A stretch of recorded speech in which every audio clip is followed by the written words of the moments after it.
మూడవ రౌండ్ వరకు అధికారికంగా ప్రకటించి ఆ తర్వాత రౌండ్ కౌంటింగ్ ప్రకటించకపోవడంపై అనుమానాలు వ్యక్తం చేస్తున్నారంటే బీఆర్ఎస్ పార్టీ వాళ్ళు. వాళ్ళకి అదే ఉంటుంది, ఇంకేముంటుంది. మరి కాసేపట్లో నాకు తెలిసి ఈయన కేటీఆర్ ప్రెస్ మీట్ పెడతాడు. ఇప్పుడు బీఆర్ఎస్ పార్టీ ఓట్ బ్యాంక్ అంటే బీజేపీ 25,000 2023లో వచ్చినాయి కదా. ఇప్పుడు బీజేపీ నాకు తెలిసి 12-13,000 కాడ అయిపోయే అవకాశం ఉంటుంది బీజేపీ. మిగతా 15,000 ఓట్లు బీజేపీ వాళ్ళు మొత్తం కాంగ్రెస్ పార్టీకి ఓటేసారు కాబట్టి కాంగ్రెస్ పార్టీకి గెలిచని చెప్పి కేటీఆర్ ప్రెస్ మీట్ పెట్టే అవకాశం ఉంటుంది. జరగబోయేది ఇదే. సో అఫీషియల్ గా మాత్రం సో ఈ ఎలక్షన్ కమిషన్ దాంట్లో మాత్రం నవీన్ యాదవ్ 38,566 ఓట్లతోటి దాదాపు 9,559 ఓట్ల మెజార్టీతో ఉన్నట్టు అఫీషియల్ గా ఎలక్షన్ కమిషన్ చూపిస్తా ఉన్నది. మాగంటి సుంతకు 29,007 ఓట్లతోటి దాదాపు -9,559 ఓట్ల మైనస్ తోటి ఉన్నట్టు కనిపిస్తూ ఉంది. దీపక్ రెడ్డి, లంకాల దీపక్ రెడ్డి బీజేపీ సంబంధించిన అభ్యర్థి 7,296 ఓట్లతోటి దాదాపు ఆయన 31,270 మైనస్ ఓట్లతో ఉన్నాడు. సో మా అంటే ఇంకా ఇక్కడ బీజేపీకి ఇంకొక 5-6 యాడ్ అయ్యే అవకాశం ఉంటుంది, అంతకుమించి ఇంకెక్కువ యాడ్ అయ్యే అవకాశం ఏమీ ఉండదు. సో మనతో పాటు కాంగ్రెస్ పార్టీ నాయకుడు ఫిషరీస్ కార్పొరేషన్ చైర్మన్ మెట్టు సాయి గారు మనతో పాటు ఉన్నారు. అన్న నమస్తే. హలో. సంబరాలు ఉన్నట్టు. సో వాళ్ళు గాంధీ భవన్ లో ఆల్రెడీ అంటే ఇంకా సో గెలుపు దాదాపు ఖరారైంది కాబట్టి సో మెజార్టీ కూడా ఎక్కువ వచ్చే అవకాశం ఉంటుంది కాబట్టి ఆల్రెడీ అఫీషియల్గా సంబరాలు కూడా చేస్తున్న పరిస్థితి కనిపిస్తూ ఉన్నది. సో ఇప్పటికైతే దాదాపు కాంగ్రెస్ పార్టీ సంబంధించిన అభ్యర్థి 15,000 పైచీలకు మెజార్టీతో కనిపిస్తూ ఉన్నారు. ఇంకా 4 డివిజన్లో కౌంటింగ్ కావాల్సిన అవసరం ఉంది కాబట్టి 4 డివిజన్లలో 2,000 వేసుకున్నా కానీ 8,000 ఓట్లు యాడ్ అయితే 23,000 మెజార్టీ దాదాపు నవీన్ యాదవ్కి వచ్చే అవకాశం ఉన్నట్టు 100% కనిపిస్తూ ఉంది. సో ఇంకో రకంగా మనం ఆలోచిస్తే సో ఇక్కడ పోటీ చేసింది ఎవరెవరు కాంగ్రెస్ పార్టీ నుంచి సరే 100% అది నవీన్ యాదవ్ గెలుపుగానే చూడాల్సిన అవసరం ఉంటుంది. ఎందుకంటే సో ఈ 2 సంవత్సరాల కాలంలో కాంగ్రెస్ పార్టీ పైన ఎవరు ఎవరన్నా కదన్నా కొంత వ్యతిరేకత అయితే స్పష్టంగా అనిపించింది. అయినా ఇక్కడ 23 దాదాపు 25,000 మెజార్టీ దిశగా నవీన్ యాదవ్ కనిపిస్తూ ఉన్నాడంటే కాంగ్రెస్ పార్టీ పైన వ్యతిరేకత ఉంది కదా, ఎట్లా సాధ్యమైందని చెప్పి చాలామంది ఆలోచించే అవకాశం ఉంటుంది. సో సింపుల్గా నవీన్ యాదవ్ గురించి ఇక్కడ చెప్పుకుంటే సో ఒకసారి ఆయనకున్న బలాలు ఏంది, ఎట్లా సాధ్యమైందని కాసేపు మనం ఎక్స్ప్లెయిన్ చేసే ప్రయత్నం చేస్తే నవీన్ యాదవ్ ఇక్కడ నుంచి 2 సార్లు పోటీ చేసిండు. ఒకసారి పోటీ చేస్తే 40,000 పైచిలకు ఓట్లు వచ్చినాయి. ఇంకోసారి పోటీ చేస్తే 18,000 ఓట్ బ్యాంకు ఆయన సొంతం చేసుకుంటూ ఇండిపెండెంట్ అభ్యర్థిగా ఒకసారేమో ఎంఐఎం పార్టీ నుంచి పోటీ చేస్తే సో ఈయనతో ఈ 2 సార్లు పోటీ చేసి ఓడిపోయింది కాబట్టి సానుభూతి, దానికి తోడు అధికార పార్టీ సంబంధించిన బలం, రేవంత్ రెడ్డి ఆయన కొద్దిగా కీలకంగా తీసుకుంటే ఈ ఉప ఎన్నిక కాబట్టి ఇవన్నీ కలిసి వచ్చాయి కాబట్టి దాదాపు నవీన్ యాదవ్ 25,000 మెజార్టీ దిశగా ఆయన దూసుకెళ్తున్నట్టు స్పష్టంగా అనిపించింది. ఎవరు అవునన్నా కాదన్నా హుజరాబాద్లో ఈటల రాజేందర్ది ఎట్లయితే వ్యక్తిగతంగా గెలుపు సో ఇక్కడ కూడా 100% చెప్పుకోవచ్చు నవీన్ యాదవ్ గెలుపని క్లియర్గా చెప్పుకోవచ్చు.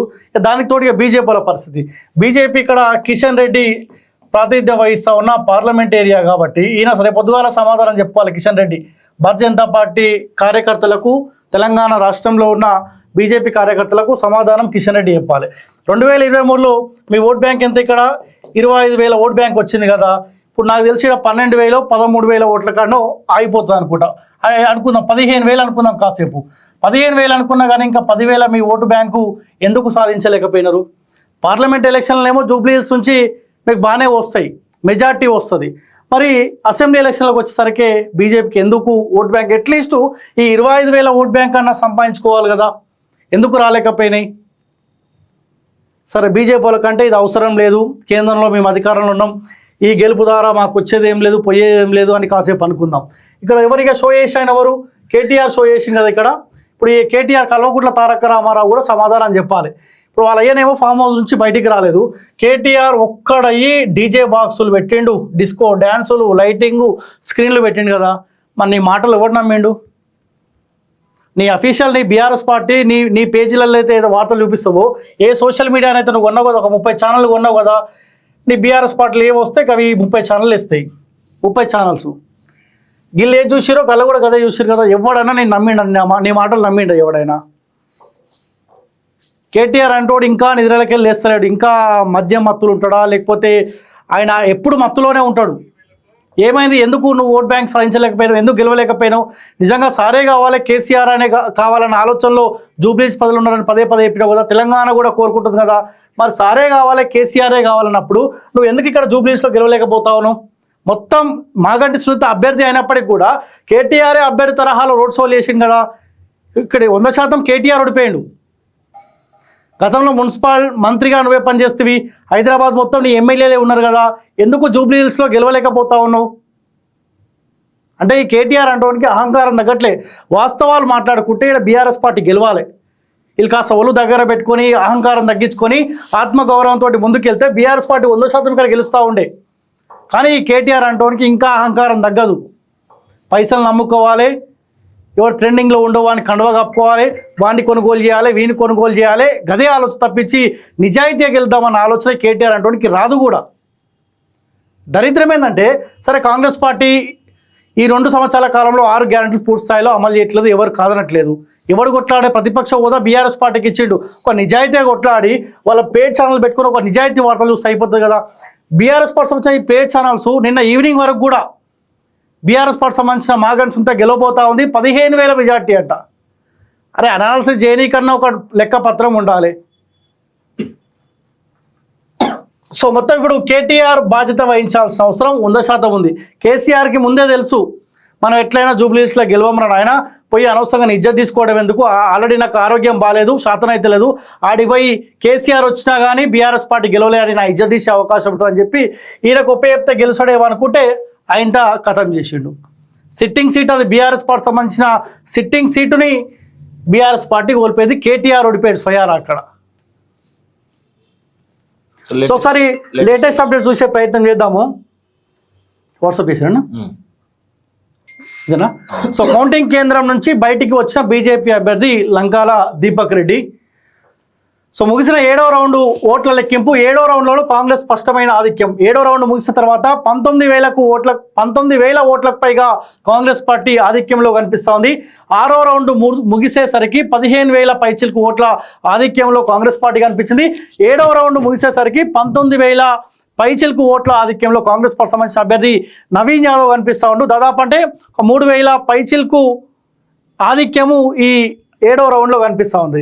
బీజేపీ అభ్యర్థి దీపక్ రెడ్డి ఎన్నికల్లో డబ్బుల ప్రభావం ఎక్కువ ఉంది. ఎవరి దగ్గర డబ్బులు లేవు? బీజేపీ వాళ్ళ దగ్గర డబ్బులు లేవా? కేంద్రంలో ఉంది మీ అధికారం, ఇతర రాష్ట్రాల్లో అధికారం ఉంది కదా, ఆ రాష్ట్రాల నుంచి తీసుకొచ్చి పైసా ఖర్చు పెట్టుకోవచ్చు. ఒకవేళ మీరు గెలవాలనుకుంటే, డబ్బులే గెలిచి అనుకుంటే, డబ్బే పనిచేసిన జూబ్లీహిల్స్లో అనుకుంటే బీజేపీ వాళ్ళ దగ్గర డబ్బులు తక్కువైనాయా? డిపాజిట్ వస్తుందనే భావిస్తున్నాం. బీజేపీ ఓట్లకు డబ్బులు పంచదు అంట. చివరి 3 రౌండ్లు మాకు అనుకూలంగా ఉంటాయి. ఎన్నికల్లో ప్రతిపక్ష పార్టీల నాయకులను కొన్నారు, చీరలు పంపిణీ చేశారు, గిఫ్ట్లు ఇచ్చారు, అధికారిక దుర్వినియోగం చేశారు. దూసుకుపోతున్న నవీన్ యాదవ్ 25,000 పైనే మెజార్టీ వచ్చే అవకాశం ఉంది.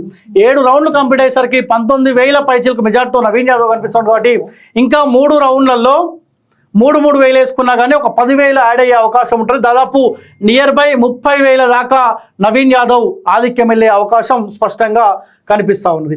సో చివరి 3 రౌండ్లు అనుకూలంగా బీజేపీకి వస్తాయంట. బీజేపీకి అనుకూలంగా ఉన్నా అనుకూలంగా లేకున్నా బీజేపీ ఆయన చేసేది ఏముండదు, వాళ్ళకి ఇంట్రెస్ట్ లేదు, అవకాశం లేదు.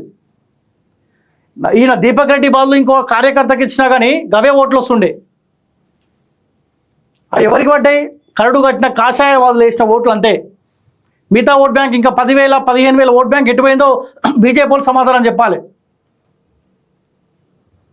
సో 7 రౌండ్లు కంప్లీట్ అయ్యేసరికి 19,000 పై చిలుకు ఓట్ల ఆధిక్యంలో కాంగ్రెస్ పార్టీ సంబంధించిన అభ్యర్థి నవీన్ యాదవ్ కనిపిస్తూ ఉండు. ఇంకా 3 రౌండ్లు ఉన్నాయి.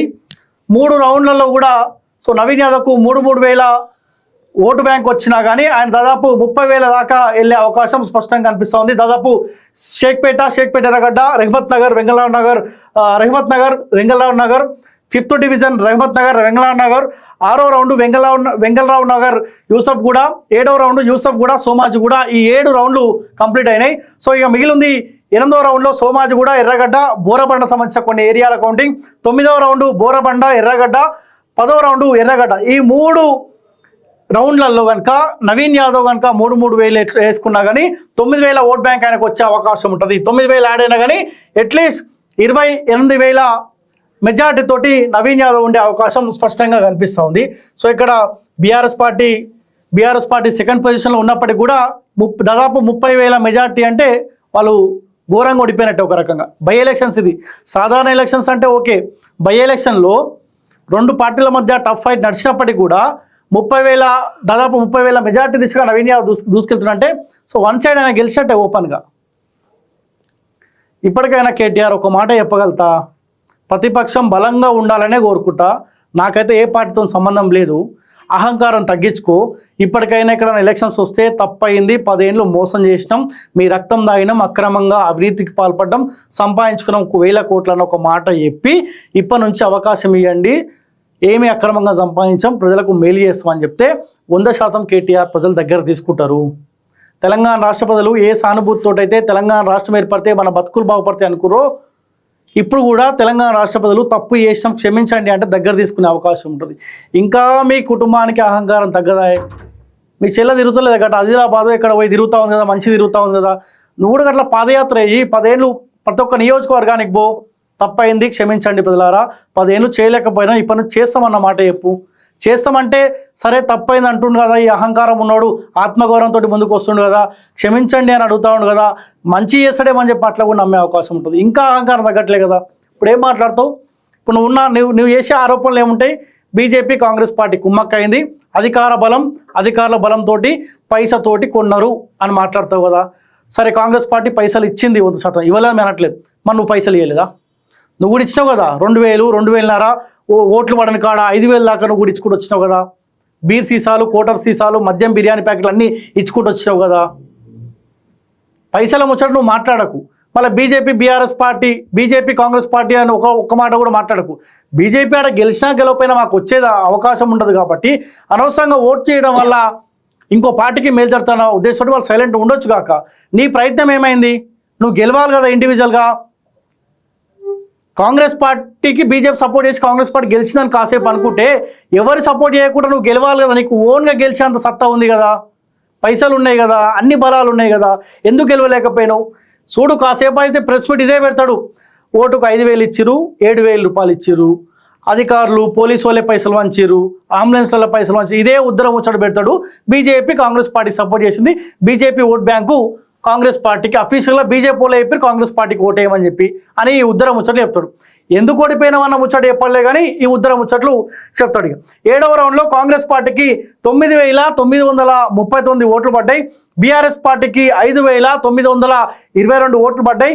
ఈ రౌండ్లో కాంగ్రెస్ పార్టీకి 4,017 ఓట్ల లీడ్ కనిపిస్తూ ఉన్నది. ఓవరాల్ లీడ్లో కాంగ్రెస్ పార్టీ 19,636 ఓట్ల లీడ్తో ఆధిక్యంలో కాంగ్రెస్ పార్టీ సంబంధించిన అభ్యర్థి నవీన్ యాదవ్ కనిపిస్తూ ఉండు. సో పదే చెప్తా ఉన్నా, ఇంకా 3 రౌండ్లు ఉన్నాయి కాబట్టి 3 రౌండ్లలో సరే 7వ రౌండ్లో 4,000 వచ్చింది, ఇంకా 3 రౌండ్లలో 3,000 వేసుకున్నా కానీ 9,000 ఓటు బ్యాంక్ కనుక వాళ్ళ సొంతం అయితే దాదాపు 28,000 మెజార్టీ తోటి నవీన్ యాదవ్ గెలిచే అవకాశం 100% కనిపిస్తూ ఉన్నది. ఇక అక్కడ టీఆర్ఎస్ పార్టీ ప్రభావితం కూడా అక్కడ ఎక్కువ ఉండలేదనుకో, ఆయన 30,000 దాటినా ఆశ్చర్యపోవాల్సిన అవసరం ఉండదు. సో ఇక్కడ బీసీ నినాదం కూడా బలంగా పనిచేసింది. నవీన్ యాదవ్ పైన చాలా ఆరోపణలు చేశారు, ఈయన రౌడీ అని చెప్పి, లేకపోతే వాళ్ళ కుటుంబం అట్లా ఇట్లా అని ఇటువంటి ఆరోపణలు చేశారు కదా, అటువంటి ఆరోపణల్ని ప్రజలు నమ్మలేదు.